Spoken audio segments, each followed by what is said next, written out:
25. That was the age I predicted I would be married by. I, along with many of my peers, spoke this age so matter-of-factly, it was as if we were planning to order our husbands from a catalog if we hadn't found them by that age.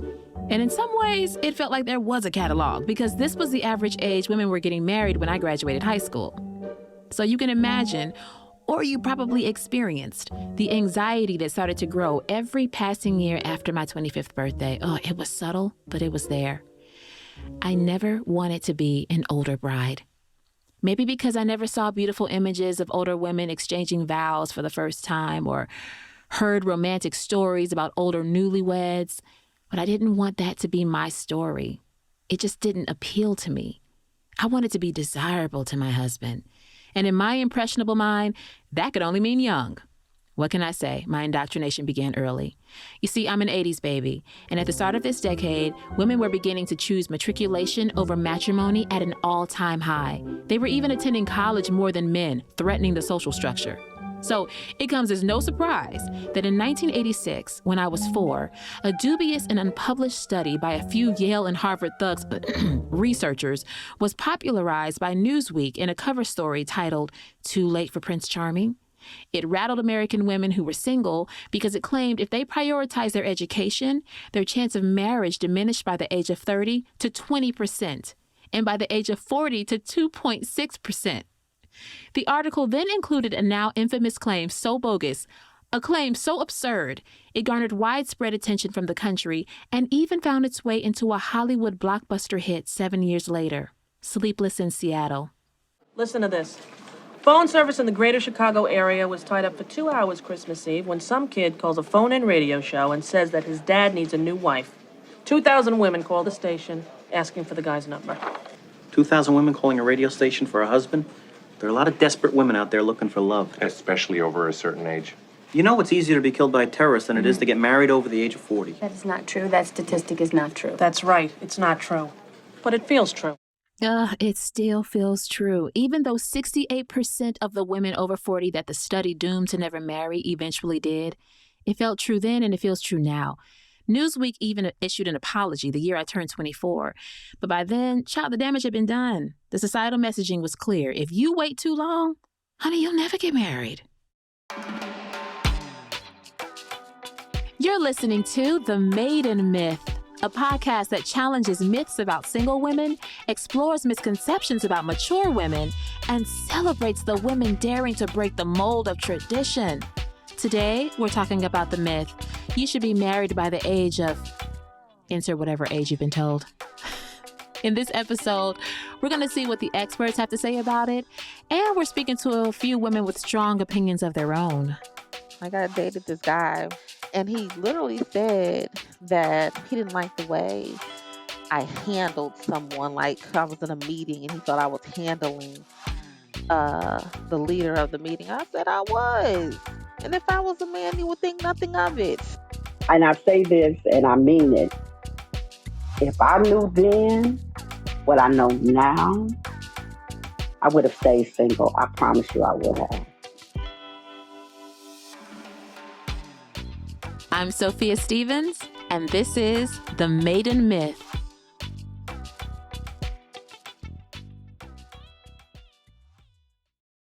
Before we get started, make sure you're subscribed to The Maiden Myth on iTunes, so each week when an episode drops, it would download straight to your device. Are you listening on Spotify, watching on YouTube? Don't forget to subscribe and hit that notification bell so you'll never miss an episode. I married at 22.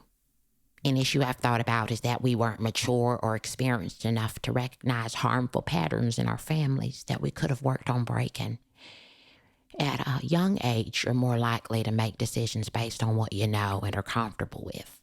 This is Lucille. I met her online. Me and my husband got married right after college. I don't regret it necessarily, but I wonder occasionally if we settled because it was all we really knew. I love them and our life, but I still wonder. I got married at 21 because I came from a super religious family, and that's what you did if you wanted to have sex. We stayed together for more than 10 years, but were unhappy for most of the last few. Thankfully, we got a great kid out of the deal, but we are both much happier apart. By the time we hit 30, we were completely different people than we were at 20. We grew apart instead of growing together. Okay, that was me reading a Reddit post. She sounds like a Lucille. Am I right? I want to begin this conversation on young marriages. According to the Goldilocks Theory for marriage, there is a perfect age for a successful marriage. And if you're younger than 24, the theory says you're too young. And for good reason. Like Lucille, many of my peers were marrying young and for reasons not strong enough to sustain their union. Some heavily influenced by the purity culture in the 90s did it to have sex. Others because, well, what else do you do in small towns? Even those who married for the right reasons may have failed due to conditions beyond their control. Biological immaturity. You see, according to science, your frontal lobe, the part of your brain that controls important cognitive skills like self-control, emotional expression, problem-solving, and sexual behaviors, well, that's not fully developed in most people until 25. For men, it can be as late as 43. That explains so much. Maybe that's why 60% of couples married between the age of 20 to 25 end in divorce. The top reasons? Lack of commitment, communication issues, infidelity, and unrealistic expectations. Now listen, I don't want to give young marriages a bad rep. 40% of them are successful, or at the very least, they don't end in divorce. But in today's culture, the data implies it's to your advantage to wait until you're mature and sure. So, let's keep moving, Goldilocks.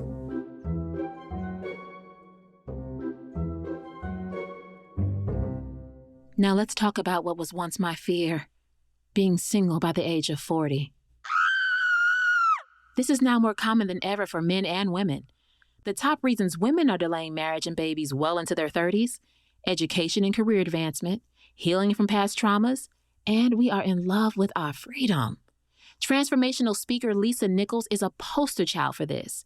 In 2020, she inspired so many women when at the age of 54, she became engaged for the first time to a tall, dark, and handsome Bahamian man, Marcellus. Their love story is powerful and is a beautiful example of good things coming to those that wait. The appeal of an older marriage was growing on me. Now, I wasn't able to book Lisa, but I got an interview with a family friend who I knew would be able to share insight on older marriages. Joyce, I'm so happy you're here. Well, thank you for inviting me. Joyce, the quintessential independent woman who enjoys her freedom in every way. Did you ever dream of getting married when you were younger? I did. I figured I wanted to be married by the time I was about 25 and have children. But 25 came and went. And then I was 30. Then I was 35, and then it was like life went on. I went on, I was still living. I was happy with myself. Um, I didn't have a problem with not being there. Yet, in 2017, she began dating a man who was interested in her hand in marriage. Joyce considered this. They were both close to retirement. His kids were grown, and something just felt right. And so in May 2020, at the age of 62, Joyce said yes to the dress for the first time. In the year most people were bowing out of marriage, Joyce leaped in. While they were dating, they didn't live with each other, and so this arrangement was going to require a bit of adjustments. Nevertheless, the timing was finally right. Right? Would you have preferred maybe to have gotten married at a younger age? Did you if you could choose, now that you are married, would it have been easier for you to get married at a younger age? Yes, it would have been. I'm going to tell you, it's hard now. I think it would have been easier that way we could have grown together. But when we both are way past grown and set in our different ways, I think it would have been better younger. Being older, I don't think it makes it any easier. I'm serious. Wow, that's keeping it real. And I say this and I mean it. If I knew then what I know now, I would have stayed single. I promise you I would have. Yes. Really? Yeah. it's a It's big that adjustment. hard. Oh, the first few months. I mean, the whole time we were dating, we didn't argue, but the first few months, it was like we argued all the time, you know. And it's just getting used to somebody being in your space, you know. And even though I'm in an apartment, it's a 2 bedroom. It's a nice size apartment, though. But still, it's like every time I look, you know, he's sitting there because he retired. Um, well, he got laid off in March of 20 and he retired in December of 2020. We got married in May of 20. So it's like he was already always right there, you know. And I'm working from home with the pandemic. I'm Yeah. working from home. So it's like every time I opened the door, it was like, what are you looking at? You know it's me. I'm the only one in this house, you know. It's Sophia, girl, I'm telling you. And I talk to married people now, even though I talked to them before, but they're more candid with you now once you get married. And it's like, why didn't you all tell me this Hmm. stuff Yeah. beforehand? And they tell you, oh, some stuff you have to learn for yourself or you have to see for yourself. Oh yeah, they are they are so much more open now that I'm married and I talk to them, you know. Nobody tells you all of this kind of stuff, you know. Oh Yeah. my goodness. And No. like I said, Yeah. if I knew then what I know now, I probably would still be single. I know my girlfriend said, Joyce, quit saying that. But that's the way I really feel. I'm sorry. That's the way I feel.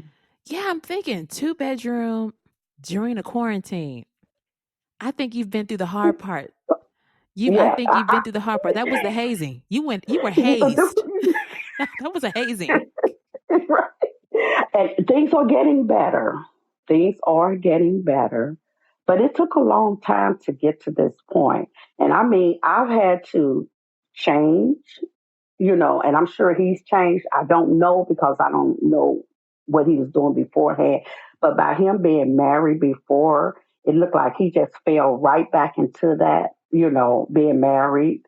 And by me being single all my life, you know, I've never lived with anybody. And that's another thing.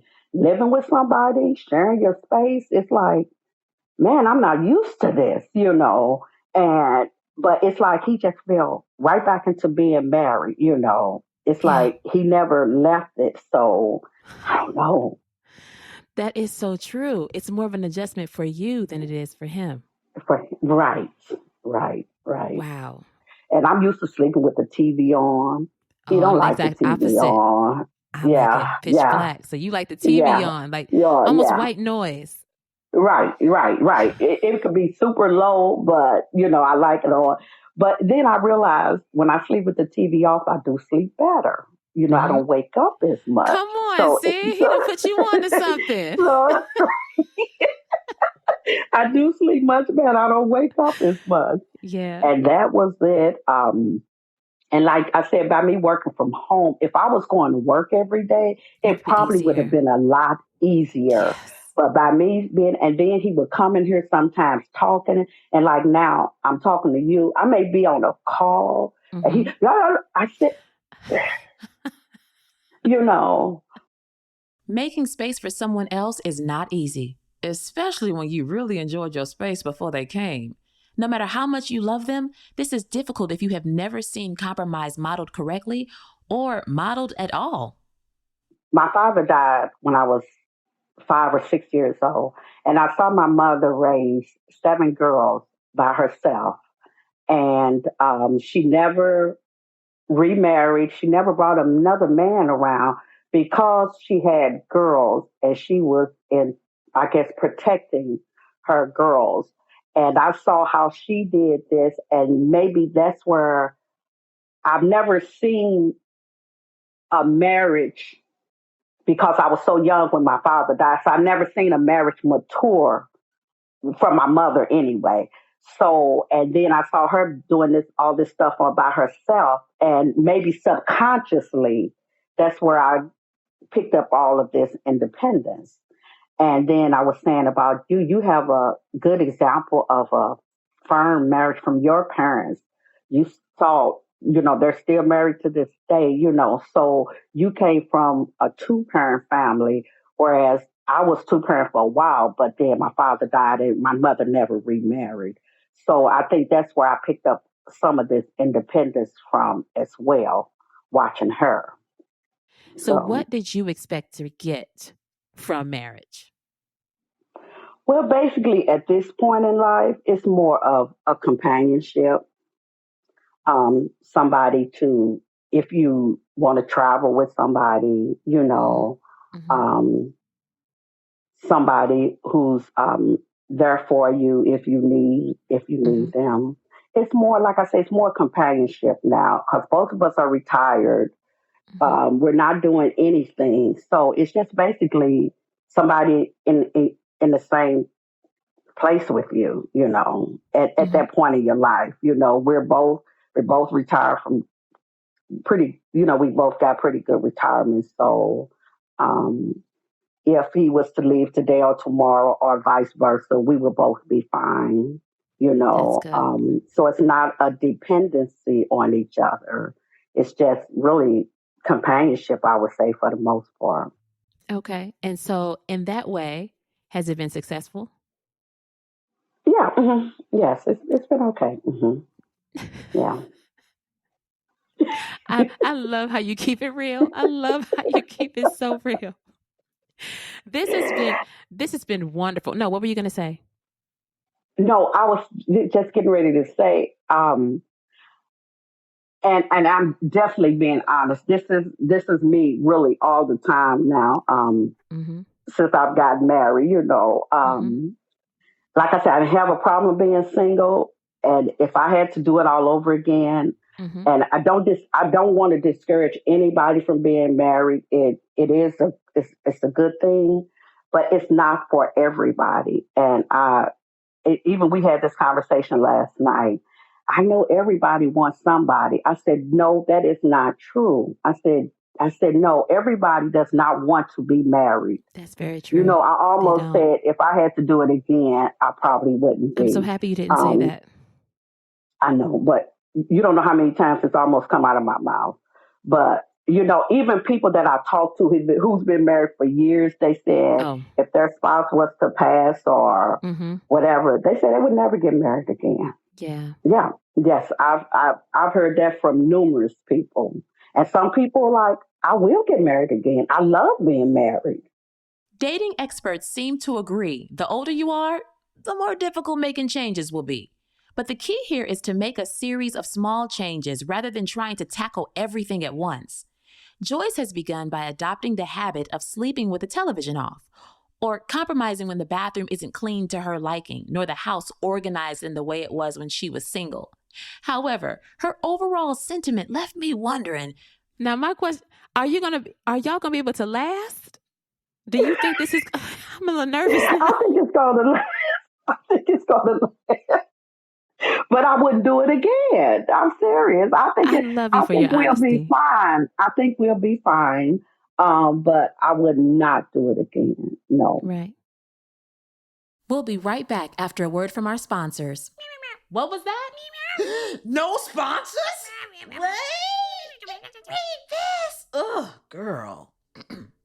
If you want us to continue creating inspiring content and are looking for ways to support this podcast beyond your time and ears, please consider a donation by clicking the donate link or visit themaidenmyth.com to contribute whatever you want to give. No amount is too small. Now, back to our show. Girl, I hope this works. So my play sister, Jennifer, do y'all remember that term, play sister? We're not related, but our families are so close, it's like we are. Anyway, I just dated myself. Good. Jennifer dated a guy named Chris when she was in college. This relationship is significant to the point I'm making. First, you need to know how they met. They both attended University of Missouri, affectionately known as Mizzou, and they met at a college party. There was an immediate attraction with these college kids. And why, you may ask? We both had on the same Tommy Hilfiger shirt. Wow. And so, right, I used to dress like a boy. And so we, of course, look at each other like, for real? Is that the same shirt? And I don't know that very much interaction. It had to be, let me take that back. We did interact and we exchanged phone numbers. And he didn't call me. Mm. So his freshman year at Mizzou, they started this like AAA scholarship, had a big influx of Black students, and so they wanted to pair them up with folks, some type of mentoring program or whatever. Well, I was assigned as his mentor, and so he calls and asks us if we had not met in the party with the Tommy Hilfiger shirts on. He's just like, hi, man, speak to Jennifer. And I was like, boy, don't play. Don't do that. Don't play. And we just went on from there. That's how we got started going down the road of getting to know one another and then eventually dating. Okay, so what attracted you to him? I mean, he played you. He acted like he didn't know. He was acting all new. So then how did you Yeah. all actually start dating? I mean, well, he was cute, right? So 6'7", and he was cute. And he had his little squad of friends, and they all thought they were somebody, which was also cute. And um, I liked him. He's a nice guy, but I mean, he was cute. That was the first attraction. I'm not gonna tell a story. I was 19. That was, he was 18, I was 19. So that was, how I was motivated at that time in my life. Oh, the things that motivated us in our youth. So Jennifer and her boyfriend Chris became that couple that wore matching Tommy Hilfiger outfits at Six Flags. They even took pictures at Sears in matching outfits. It looked like those couples would never break up. So why did they break up? I just felt like he was just too easygoing. I didn't feel like he was driven enough. I just felt like I wanted more. I felt like he needed a lot of instruction, on how to be in a relationship. It just wasn't going the way that I wanted a relationship to go. I felt like he didn't understand all the time what to do to make me happy. And I do know that a lot of that was rooted in unrealistic expectations of a 21-year-old. But at that time, I mean, I didn't have, as most 21-year-olds would not, a ton of experience to go off of. I just had whatever was in my mind. And, all these years later, I know he had whatever was in his mind as to what he thought a relationship was. So that was that. But they remained good friends with each other. Eventually, she graduated from college. I asked if she ever ran back into Chris. No, I never ran into him, but I did wonder what had happened to him, particularly because once I graduated, I stayed in Columbia and like there was nobody in Columbia to date.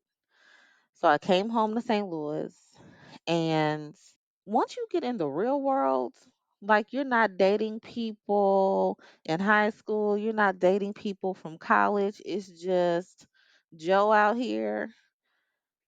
It was like, now yikes, this is a trip. Like this is not cool. These guys, the few folks I dated, it was like a complete mess. Like the only reason I dated you was because you were the best of what I had run across.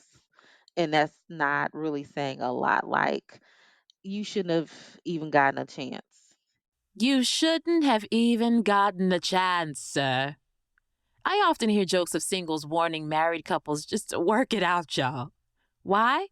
In 2019, 67%, that's 2/3 of singles on the dating scene, agreed that it is not a good scene. And the majority of those who are dissatisfied are women. Don't take it up with me. Take it to the Pew Research study. These are the kinds of conditions that make you mentally or physically revisit someone from your past you know you have no business revisiting. Jennifer was experiencing the same pressure and was on the road to becoming a leftover. Remember the term leftover women that caused a stir in the States last year?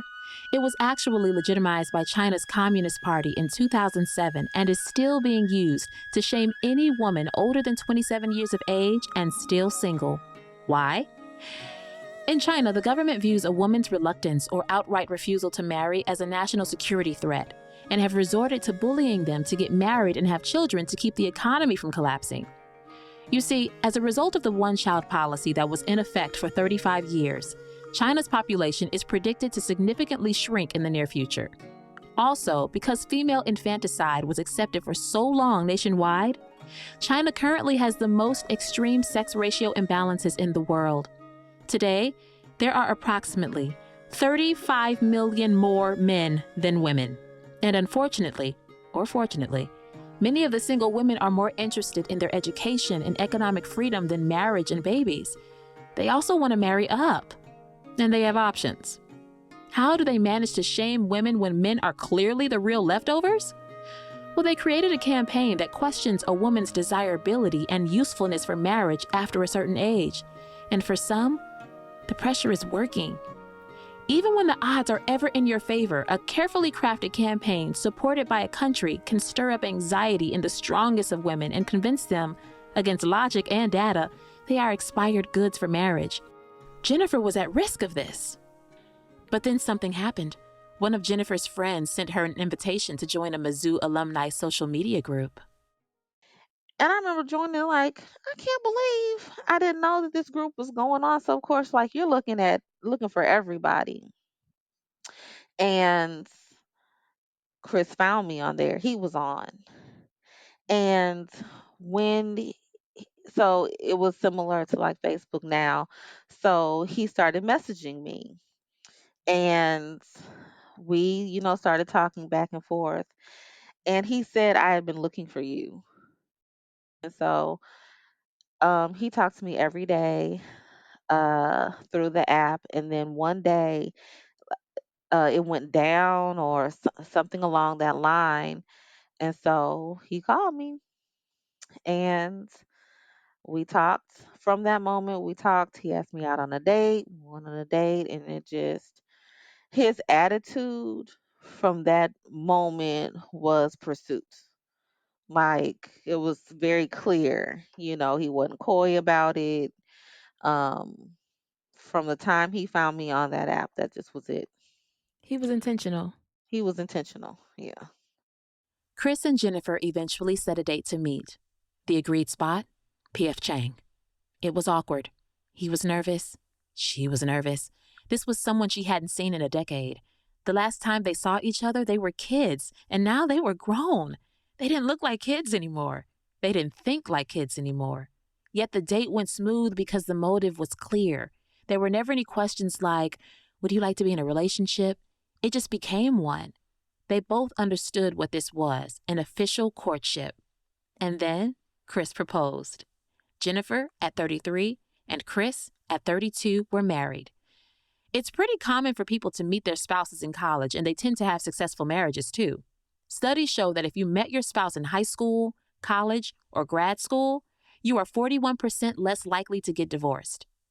It made me wonder if Jennifer, now knowing Chris was going to be her husband after all, would have preferred to marry him younger. Her answer? No. I don't think I would have wanted to get married at 22. I think I wanted to live life. I didn't, I wanted to see what life had in store. So I've just never been a person like spending a lot of time being concerned about getting married. But I know that I needed that time away and I needed some of those experiences to appreciate, the qualities that you really should be seeking in a mate. Because I just think I had some made up ideas of what that was and what was important to me and what worked with me. And I think that, he didn't come back into my life until I really had a conversation with myself about what I was looking for in a person. And so in that time, after a while, like, I went through different phases. But when I really came back to church, got involved in church work, and talking to the Lord about things. And it came to me, you really need to look at what works for you in a mate, right? So, working like with the young people's department at church, it was a group of guys who led the young people's department and me, and that's who I always hung around. And these are pretty strong personalities, and we work together well because we can handle business. And even if we don't agree, like, I'm not upset about it. I can say what I need to say and we can move on. And I appreciate strong personalities and bickering back and forth. And, we would pride ourselves in we can argue and everything and then go get something to eat. Well, that was fine for them, right? But that's not fine for a relationship. And so when I met those type of personalities in relationships, it didn't go the same way for the man in the relationship, right? Like, I dated this guy and he literally said that he didn't like the way I handled someone. Like, I was in a meeting and he felt I was handling the leader of the meeting. I said I was. And if I was a man, you would think nothing of it. I was handling him. I'm trying to present my case. I want things to go the way I want them to go. There's no problem with that. That's sexist. I mean, it was so much. We played Scrabble one day. Listen, I can't even really hardly spell half the time, but I beat him in Scrabble. I mean, he really wanted to have a discussion about it. I said, no, friend, you know what? Mm-mm, this isn't going to work. And it helped me to understand there's certain personalities that work in friendships. But when you're trying to be in a relationship with someone and live life together, that person, I can't bicker with you. I had to really like have that come to Jesus moment where I said the things that attract you to friends, you got to look for something else in a relationship, and it's not less than.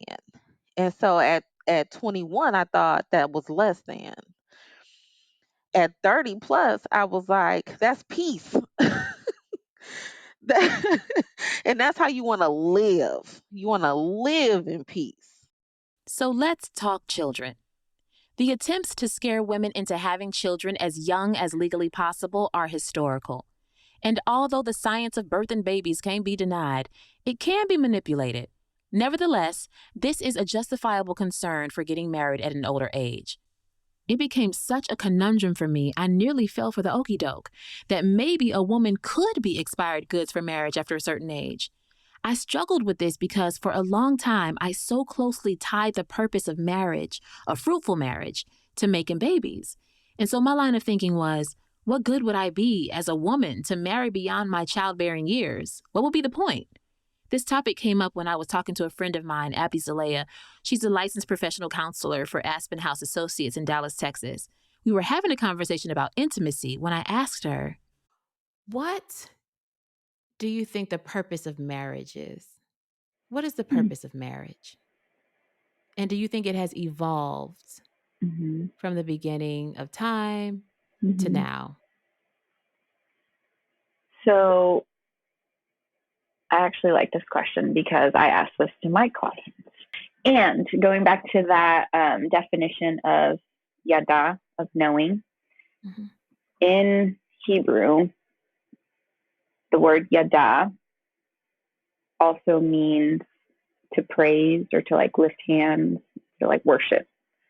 So when we think about knowing your spouse in marriage, is also a way that we can worship God. That's like my very high level, very simple answer. Now it's way more complex. So that's if you were to ask me my own personal beliefs and therapeutically as a sex therapist, the very high level, very simple, I would say the big part of it is a way that we worship God through knowing that yada connection and the yada connection. To hear something like that is the purpose of marriage, that validates childless marriages, that validates marriages that are older, that validates marriages of all kinds, because you're dealing with two people getting to know each other in a deep level and staying committed to each other to honor God Mm-hmm. and to be an example of that love. Yeah. Yeah. Okay, And well then this is you can be 18 or 80 and you can 18 still or do 8. it. Wow. Oh, you just hit me upside the head with that one. Okay. Listen, 18 or 80. But let Jennifer tell it. Good things come to those that wait. She has found there are undeniable benefits of having children after 30. For the record, her first natural birth was at 40. Because I have friends who of course have had children in their 20s, and I know of people who felt like they were missing out on some things, right? And with my older eyes now, I don't think that your little child who can't tell you what happened should be in too many people's hands, right? I really don't. I really only think like a grandmother. That's me. That's me. That's me. If the child can't tell you what happened. Well, when you're younger and you're trying to do things, you will put that child in people's hands, and you don't mean any harm, but in your youth you may not make the best call on that. I think that's some of the danger. In your youth you're still trying to do things. Well, I felt like at 40 years old, I just wasn't missing out on anything. If I couldn't if my mom wasn't available, if my mother-in-law wasn't available, it was nothing for me to say, "Oh, well, I don't have to go." It's not even a big deal to me, because I have lived life. Again, this is me. This is not a judgment, but I feel like my child is my responsibility and I need to be fully tuned into that. And I think that's easier to do when you are financially secure, when you know yourself a bit better in life. You're not, when I think about some of the decisions and things that I thought in my 20s, I just couldn't imagine having influence over another person. I'm wiser, calmer. I'm not as triggered and emotionally charged when it comes to a baby and they can't do those things to you. I can put him in the school I want to put him in because I can afford it. I can do dumb things that I want to do, like buy him too many clothes. Yeah, yeah, it's the best. So she wasn't too young, risking a heart of resentment. She wasn't too old, fearing the loss of her freedom and independence. She met her husband while in college, but didn't marry him until her 30s, because that's the age when everyone has a clear sense of who they are and know exactly what they want out of life. I'm glad you got my point. There is no right or wrong age to get married, but whenever your time comes, it's going to require a healthy level of self-awareness, flexibility, and maturity. And that's only if you want it. Thank you to my lovely guests, Joyce, Jennifer, Abdi. Thank you for your contributions. And to this amazing audience, the listeners of the Maiden Myth, thank you all for being here. If you enjoyed this episode, please rate, review, and share. We want to hear from you. Here at the Maiden Myth, we replace fallacy with fact, trickery with truth, and assumption with assertion. It seems only right to counter the myth that began our episode with a powerful affirmation. Today's affirmation is, everything I need comes to me at the right time. The Maiden Myth podcast is produced by Philosophia Productions, mixed by Sonca Nguyen. The music supervisor is Johnny Steele. The managing producer, Life Creative Group. Assistant producers, Sarah Benebo and Ronald and Doretta Stevens. Special thanks to Michelle Adewumni and Jennifer Edison. Want more? Join the Maiden Myth community at themaidenmyth.com. You can also find us on every podcast platform, YouTube, Instagram, Facebook, and TikTok, where you can leave a comment and join in the conversation.